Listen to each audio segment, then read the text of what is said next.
Book of Revelation. Just hearing the name brings up some pretty intense images, right? Apocalyptic horsemen, worldwide destruction, and a terrifying beast. It's the Bible's cryptic final chapter, a prophecy about the end of the world. But what if the way we've been taught to read Revelation is all wrong? What if it's not a crystal ball for our future, but a secret message about the past? What if its author, a man named John, wrote in a hidden code to expose the most powerful empire on earth and save his followers from its fury? This isn't just a book of prophecy, it's an act of rebellion. Introduction: The Prisoner on Patmos. To crack this code, we have to get to know the man who wrote it and the world he was trapped in. The author tells us his name is John, a Christian exiled to the barren, rocky island of Patmos. Church tradition, and most scholars, place him there around 95 AD, during the reign of the Emperor Domitian. Now, this was a seriously dangerous time to be a Christian. The Roman Empire demanded total loyalty, and the ultimate test was the imperial cult. Emperors like Domitian insisted on being worshipped as Dominus et Deus, Lord and God. For Christians who believe only Jesus is Lord, that was a line they just couldn't cross. Refusing to burn a pinch of incense to the emperor wasn't just a religious disagreement, it was treason. A direct attack on Rome's entire social and political order. And the consequences were brutal. Being ostracized, thrown in prison, having your property seized, or even being executed. Openly criticizing the empire was a death sentence. So if John wanted to send a message to his people, the 7 churches in Asia Minor, he couldn't just spell it out. He had to find a way to warn and encourage them, to expose the true nature of the empire without getting them all killed. He needed a code, and he found the perfect one in a type of literature his audience knew inside and out: the Apocalypse. Section 1. The Mystery Unveiling the Truth. Today, the word apocalypse immediately makes us think of global disaster, but its original Greek meaning is the complete opposite. Apocalypsis means an unveiling or a revelation, a disclosure of something that's been hidden. So, the book of Revelation wasn't written to hide the truth, but to reveal it to those who knew how to look. John was using a genre called apocalyptic literature, which was incredibly popular in Jewish and early Christian circles, especially when they were being persecuted. This style uses vivid, symbolic language, dream-like visions, and a whole lot of numerology to talk about a deeper, spiritual reality. It frames the struggles of today as part of a cosmic war between good and evil. For John's audience, these symbols weren't just random and confusing. They were a shared language, pulled straight from the Old Testament, that let him write a blistering critique of the Roman Empire while keeping it hidden from Roman officials. The book literally says its contents were signified, which is a fancy way of saying it's full of signs and symbols. Revelation was designed to be understood by the oppressed, not by the oppressor.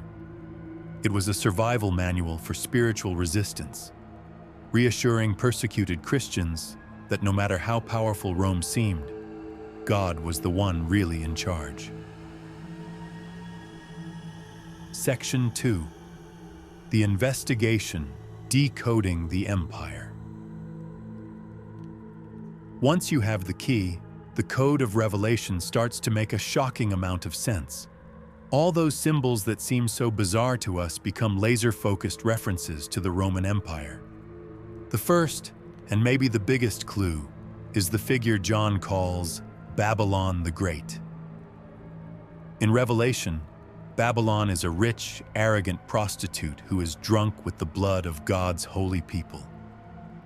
For any first-century reader, Babylon was already code for a godless, evil empire that crushed God's people. The original Babylon destroyed the temple in Jerusalem, and Rome had just done the same thing in 70 AD. But John doesn't stop there. He writes that this woman sits on 7 hills, a description so famously linked to the city of Rome, it was practically its slogan. This wasn't a subtle hint. It was a giant, blinking neon sign. The so-called eternal city was, in John's message, the great enemy of God, a corrupting power that was headed for judgment. Rome promised the world peace and salvation, but John's apocalypse reveals it as a servant of evil, hunting down anyone who stays loyal to the one true God.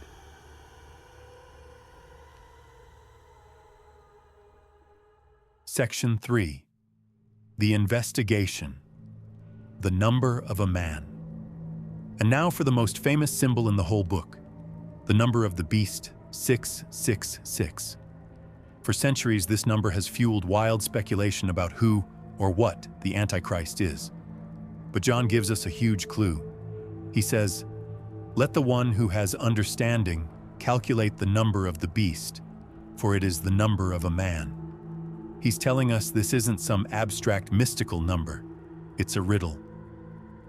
And many scholars are convinced the answer lies in an ancient practice called gematria, where letters are assigned a numerical value.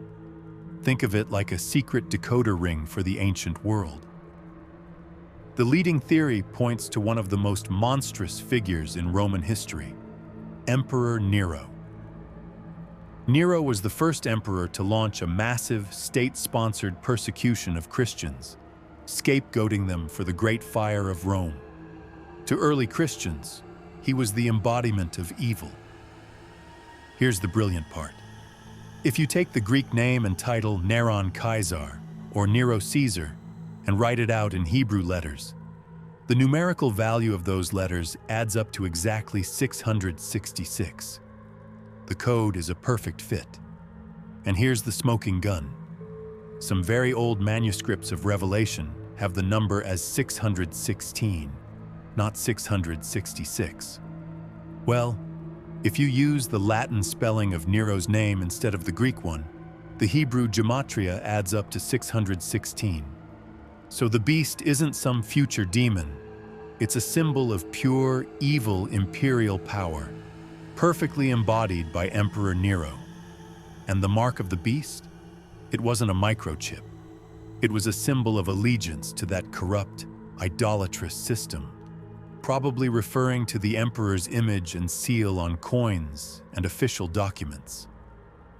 To refuse the mark was to refuse to participate in emperor worship and the economy built on it, a choice that could cost you your job and even your life. Section 4. The Language of Numbers. Beyond 666, Revelation is swimming in numbers, and almost none of them are literal. They're all part of the code. The number 7 is everywhere. 7 churches, 7 seals, 7 trumpets, 7 bowls. In ancient thought, 7 means completion or perfection. So the 7 churches represent the entire church, and the 7 seals represent the complete fullness of God's judgment. The number 12 also pops up constantly, symbolizing the people of God, drawing on the 12 tribes of Israel and the 12 apostles. That's why John sees 144,000 servants of God being sealed. This isn't a literal head count of who makes it to heaven. It's a symbolic mega number. 12 tribes times 12 apostles times 1,000, representing all of God's people from both Old and New Covenants, all together.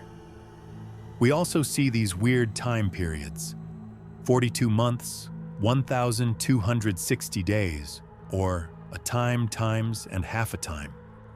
They all refer to the same 3.5-year period. But again, it's not a literal timeline. It's symbolic of a limited period of chaos and persecution, a time when evil seems to be winning, but a time that God has already put a limit on. It was John's way of saying, I know this persecution feels like it will never end, but it will. God has set a boundary. Section 5. The Message of Hope. And that gets us to the real point of the whole book. With all its terrifying images of dragons and beasts and judgment, the book of Revelation was never meant to scare people. It was written to give them hope. It was a letter of encouragement to real people suffering under a brutal regime. To these believers who were exhausted, scared, and wondering if God had forgotten them, John sent a clear message.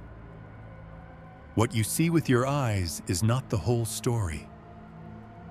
That all-powerful Roman Empire, it's just a beast, a temporary agent of chaos that is doomed to fail. The true king, the one with real authority, isn't the emperor in Rome. It's the slain lamb on the heavenly throne, Jesus Christ. Revelation is a story about a cosmic war, but the ending is never in doubt.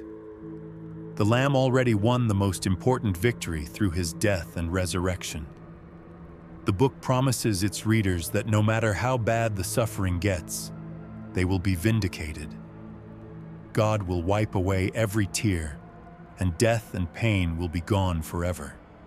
Because the old order of things, the order of the beastly empire, will be no more. This was not a blueprint for the end of the world.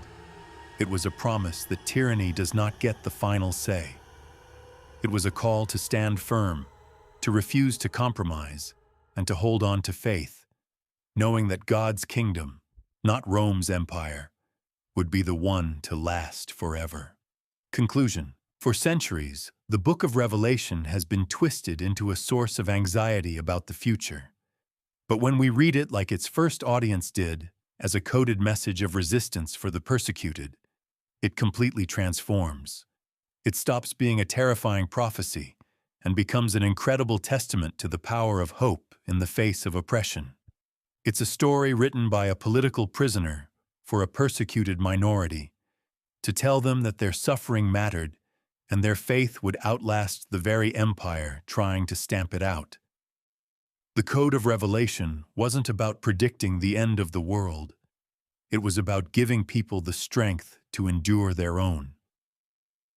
If this changed how you think about the book of Revelation, hit that like button and subscribe for more deep dives into history and the Bible.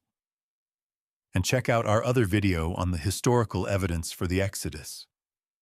Let us know in the comments what other biblical mysteries you want us to tackle next.